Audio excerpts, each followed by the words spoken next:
Salut à tous. Alors hier j'ai fait 2 games, donc comme ça j'ai pu voir plusieurs listes. Donc il y avait la fameuse liste avec tous les Griffons et tout, et là autre liste que je rencontre de Soro, donc qui était avec nous à Châteauroux là, qui teste un truc en COS tir avec donc la petite originalité là, c'est que il essaye les canons.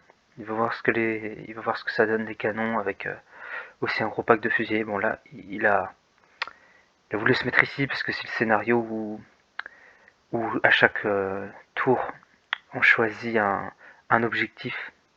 Enfin, à chaque fois que c'est l'autre qui joue, le joueur qui joue pas, en fait, le joueur passif choisit un objectif qui va compter pour encore plus de points. Donc il s'est mis là en se disant que du coup je l'aurai jamais, mais c'est vrai que du coup il a pas.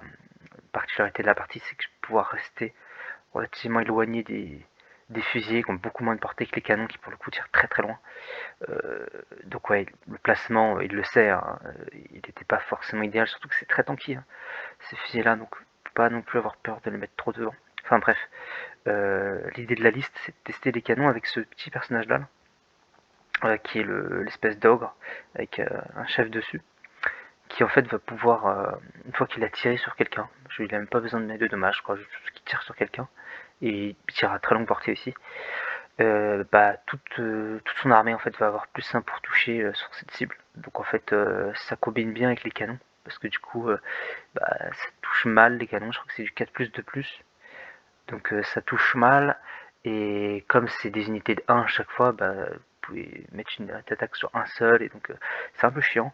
Et donc en fait avec l'ogre ça fonctionne plutôt pas mal, il tire avec l'ogre, la cible est marquée et après avec les 2 canons il peut essayer de satelliser une cible. Donc ça a quand même du DPS à très longue portée, ce qui peut être intéressant. Donc voilà.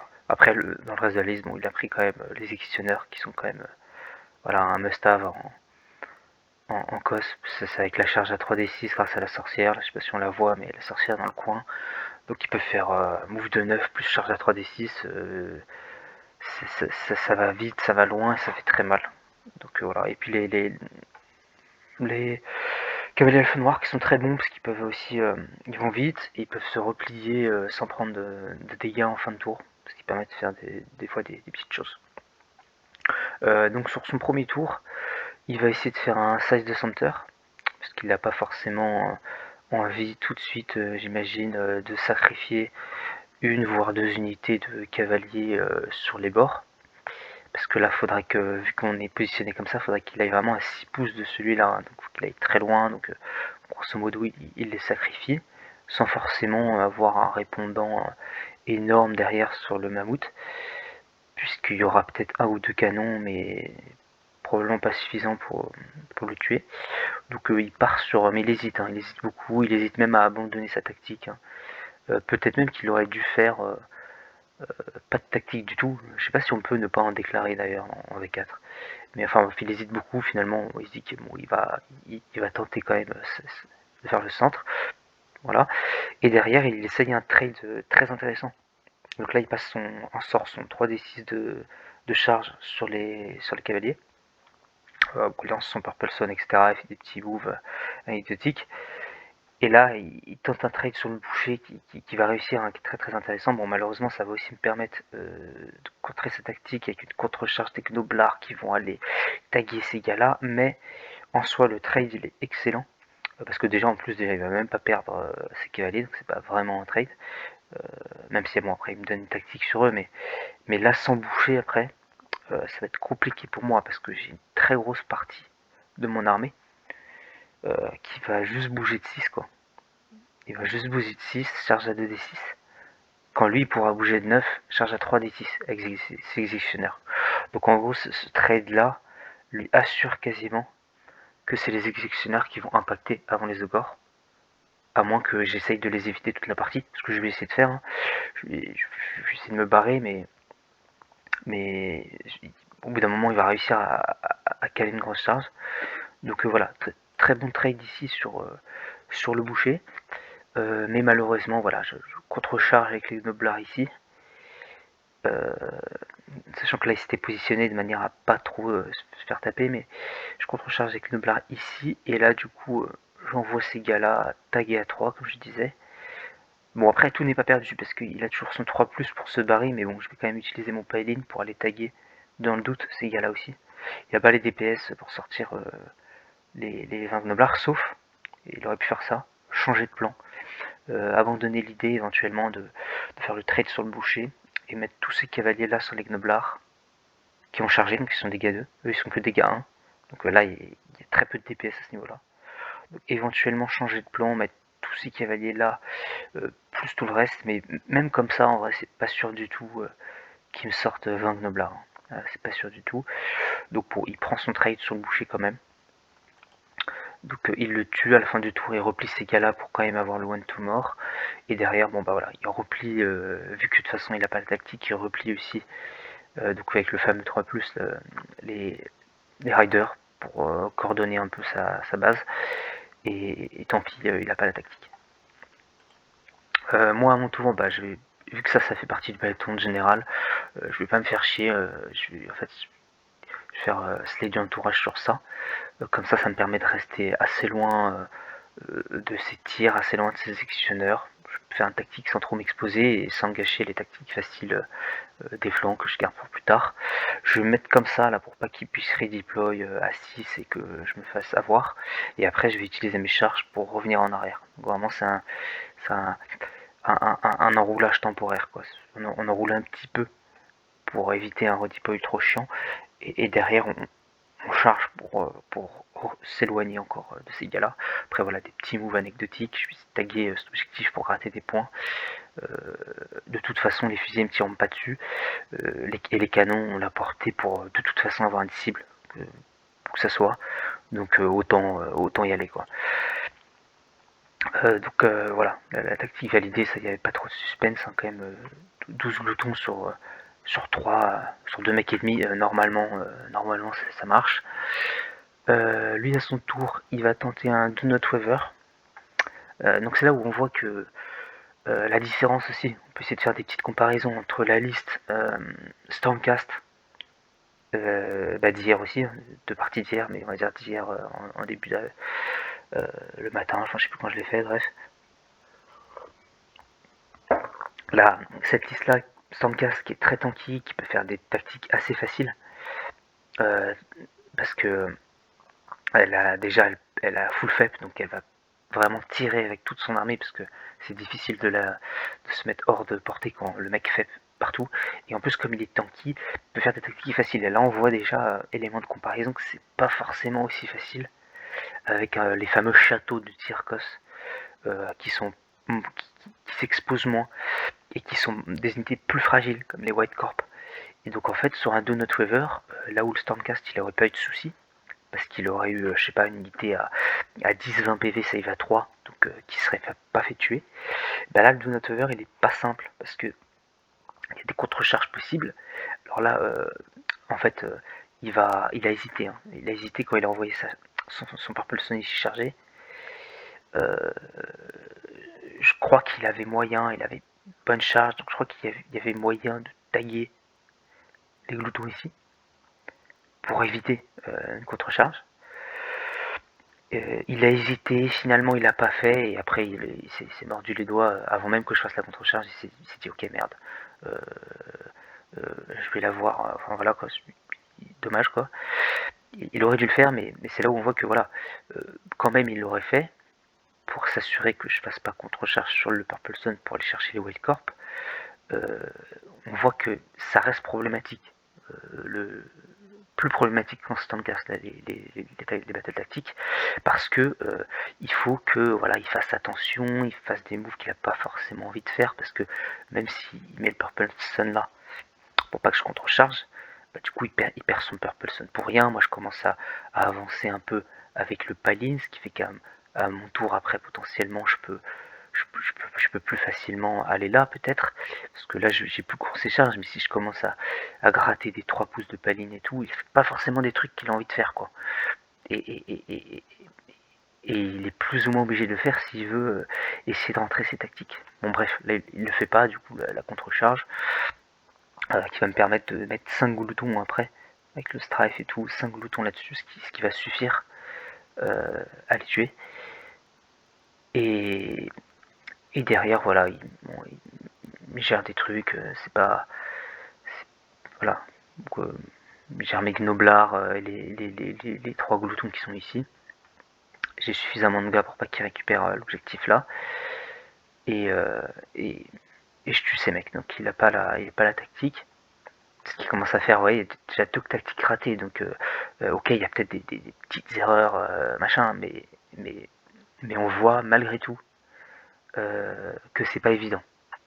Que la liste, elle est probablement pas au même degré de facilité de scoring de secondaire que l'autre liste de tir Stormcast. Enfin, à mon avis, hein, si on doit comparer les deux, là on voit qu'il y a des difficultés. Donc moi, à mon tour, toujours pareil, vu que là, je sais même plus si je suis... Non, je suis pas tagué avec ces gars-là. Donc j'aurais pu aller là-bas. Manifestement. Néanmoins, il a toujours les ordres pour se donner la ward à 5. Le covering fire, que là je peux pas trop éviter parce que les croix de sable ils sont très très loin. Donc là, même si je fais une course à 6, je vais pas réussir à mettre mes croix de sable en unité la plus proche. Donc là en gros j'ai plus rien pour absorber le covering fire. Donc je vais me prendre un covering fire, derrière je vais me prendre une ward à 5, et derrière je vais me refaire tirer à son tour. Du coup ça a pas l'air incroyable comme plan, surtout que je dois pas mourir. Parce que là en gros l'idée en tactique c'est de faire do not weather. Donc comme je dois pas mourir, bon, et qu'il y a aussi pareil, bon là non, peut-être pas des contre-charges incroyables, mais bon, il peut aussi redeploy, hein. Donc en vrai je bouge de 6, il redeploy, il me en échelle, il se met la ward à 5 gratos.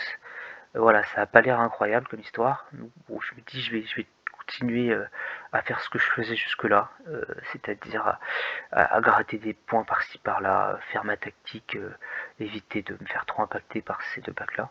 Donc je continue sur ce plan de vue, je vais par là, pareil, un espèce de semi-enroulage, après on compte sur la charge pour s'éloigner, pour pas qu'il fasse un redeploy trop chiant. A noter que à la base l'idée c'était de faire le Do Not Weather avec ce pack de gloutons ici et cela, mais comme il a fait une Magical Intervention et qu'il a mis des shackles, du coup j'ai même pas eu besoin d'envoyer les gloutons là-bas, je les ai laissés là pour faire ma tactique sur les shackles. Et là on voit pareil, capacité de rebondir avec 2 gloutons, enfin 2 parties ça arrive 2 fois, donc ça commence à faire beaucoup quoi.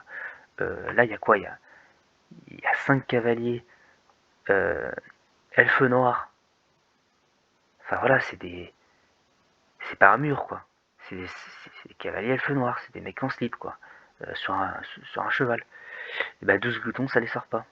Un peu encore l'autre partie qu'on est Stormcast, c'est compréhensible, c'est 3, mais là putain, 12 gloutons qui sortent pas ce cavalier. Heureusement qu'il y avait les shackles pour faire la tactique. Bon, malgré tout, comme j'ai pas envie de. C'est toujours la même histoire, un ou deux PV qui restent et on utilise sa capacité de fin juste pour ça, quoi. Donc, j'ai pas envie de rester englué parce que j'ai envie d'avoir mon redeploy pour éviter ces gars-là. Donc, j'utilise ma fin, 2 chances sur 3 de le finir. Bon, ça passe. Donc, j'arrive quand même à le sortir avec difficulté. Ce qui me permet après d'avoir le redeploy, mais redeploy de 1, malheureusement. Bon, voilà. Donc du coup là il a une charge faisable, parce qu'il a encore là, il passe sa charge à 3d6 à tous les tours, vu que ça aussi l'histoire du trade du début, c'est non seulement il m'a supprimé ma course et charge, mais il m'a supprimé mon dispel qui était dispo sur ce côté de la map. Donc parce que là après pour avoir le 30 pouces, il faudrait envoyer, je sais pas, bouger quand même assez loin, donc l'esprit se fait tuer au tir, enfin voilà quoi. Donc il passe sa charge à 3d6 tous les tours. Donc là voilà, redeploy de 1, il va faire comme tactique, c'est pas marqué là. Si voilà, Tech d'Irlande. Donc il arrive comme ça. Donc la projection de ce truc là, oh là là, il est là-bas quoi. Là-bas, il bouge de 9, derrière charge à 3d6, ça traverse la map quoi. c'est vraiment violent. Le pigeon qui vient capturer ça, et bon, en même temps il va charger, il va capturer avec ses fesses. Donc là mes 12 gloutons, ils vont passer un sale quart d'heure. À noter aussi qu'on voit un peu le côté tir. Hein. Côté tir, c'est que là il va tuer, il va tirer sur les gloutons là, il va en rester un seul à 1 ou 2 PV. Et là il va tuer quand même 9 gloutons, hein, ce qui est beaucoup quand même. J'ai mes 3 quand même qui ont pu riposter sur le griffon, qui survit à 1 PV. Voilà. Il survit à 1 PV, donc du coup je lui fais rien quoi, grosso modo. C'est comme si je lui faisais rien. Allez, à mon tour, je vais tenter un Tegdaland aussi. Voilà, là il y a un petit bosquet. Si on le voit bien, mais c'est le même que là en fait. Donc il n'y a pas de risque. En fait, il a plus assez de PC pour faire de contre-charge. Donc j'ai même pas besoin de me mettre à plus de 12. Je vais là-bas. Un glouton dans le bosquet. Il peut pas covering fire parce que je suis pas éligible. Je suis invisible. Il peut pas contre-charger, il a pas les PC. Donc tactique gratuite. On laisse toujours en douce les crocs de sable qui ont quasiment rien fait de la partie à part attendre le jour où je serai en galère de tactique, faire les flancs. Voilà, ça mange pas de pain. Je les éloigne le plus possible parce que malgré tout il y a quand même un canon là-bas qui a porté 30. Donc faut faire attention à ce qui. Et il y a pensé, hein, d'aller chercher ces gars-là au tir pour éventuellement m'empêcher une tactique à un moment donné. Donc là moi je vais essayer de terminer ça parce que ça commence à s'approcher des objectifs potentiellement actifs. En plus, comme il est underdog, il peut me faire reroll à chaque fois, donc je suis pas sûr d'avoir celui-là. Je peux tirer celui-là, puis ça reroll ici. Je reroll et je prends celui-là, donc ça commence un peu à devenir chiant. Donc je vais aller nettoyer ça en faisant un Tegdaland là-bas. Voilà, aussi ma capacité de projection du Stonehorn, hein, qu'on revoit, bon, c'est pas la même que les elfes noirs, parce que moi il me faut un tremplin. Il n'a pas besoin de tremplin, il traverse la map tout droit. Moi il me faut quand même un tremplin, mais voilà, ça permet quand même d'aller finir le griffon qui était à 1 PV et nettoyer tout ça. Donc jusque là je fais toutes mes tactiques, je score pratiquement toujours le one to mort, sauf justement au T4, où en fait voilà, il va aussi donc lui il va faire slide entourage sur les 3 petits gloutons qui restent ici, du pack 12 du bataillon général. Il a un peu dévissé au tir, voilà, après c'était aussi un peu l'erreur d'avoir mis ces gars-là trop ici, il aurait peut-être dû faire des courses plus tôt aussi dans la partie. T5 il va aller. Enfin je crois qu'à un moment donné il les amène là, T5. Avec une course, mais bon c'est un peu tard. Du coup il n'a pas la masse de tir de fusil, il a ses canons, il n'arrive pas à les terminer au tir. Il reste un ou deux, ça dévisse un peu. Du coup il va les finir au corps à corps. Mais de toute façon, fallait qu'il le fasse. Genre même s'il me les tuait pas, même s'il me les tuait au tir, c'était intéressant, enfin fallait. Je sais pas s'il fallait, mais en tout cas c'était intéressant de les mettre là. Sauf que ouais non, parce qu'il m'a donné une tactique aussi. Enfin il m'a donné. De toute façon j'avais ma tactique parce que j'avais les crocs de sable pour faire les bords. Qui étaient là au backup. A noter aussi que je crois que j'ai fait peut-être un. Non je savais déjà bouger. Pour tort de portée du canon. Mais ouais, du coup il me donne une tactique en allant là, mais il lock en fait mon Stonehorn qui va pas réussir à tuer les deux. Donc de toute façon là il avait besoin de le faire, parce qu'il fallait qu'il ait le corps à corps pour me finir, mais même s'il les avait pas fait, ça pouvait être intéressant de bloquer mon Stonehorn. Parce que mine de rien, les deux héros quand ils sont à côté, ils ont strike first, Warma 5. Donc Warma 5 pas évident à sortir les deux d'un coup. Et il me donne Cunning Approach, mais de toute façon j'avais les flancs, donc voilà, à voir. Mais après bon, à ce stade de la partie, c'est anecdotique, mais enfin voilà, la comparaison, ce que je retiens, c'est si je compare en fait les deux games, où 2 fois j'affronte du tir, bah là du coup celle-là je la gagne, contrairement à l'autre où je me prends une fessée de l'espace. Là c'est le contraire, je gagne, je fais un assez gros score, parce que j'ai pu zoner aussi ces tireurs, parce que ok c'était peut-être pas genre hyper bien positionné, mais au-delà de ça, il n'y a pas pareil, hein, si on cherche la comparaison, il n'y a pas toute l'armée en fait quoi, qui va pouvoir aller se mettre où elle veut pour tirer où elle veut. Donc j'ai la possibilité quand même de me mettre hors de portée si j'ai envie de le faire, même s'il est mis ailleurs d'une certaine manière. même si ce sera moins évident. Les canons, quand même, ça tire loin, donc ils tirent à tous les tours, donc c'est intéressant. Voilà, après est-ce que c'est fort, je sais pas, mais avec le fusilier, mine de rien, ils peuvent facilement tirer tous les tours en 3+. Donc c'est peut-être plus facile à jouer que les fusiliers. C'est peut-être plus facile à jouer que les fusiliers, et peut-être qu'on peut imaginer une liste avec juste 2 canons, l'ogre, et, peut-être moins de fusiliers, et peut-être plus de gars de corps à corps, pour aller au corps à corps, faire des tactiques, faire des choses. Peut-être un moyen de viabiliser un petit peu la liste, mais mon sentiment c'est quand même que l'autre liste de tir en Stormcast, elle me paraît au-dessus. En tout cas par rapport à ce match-up là.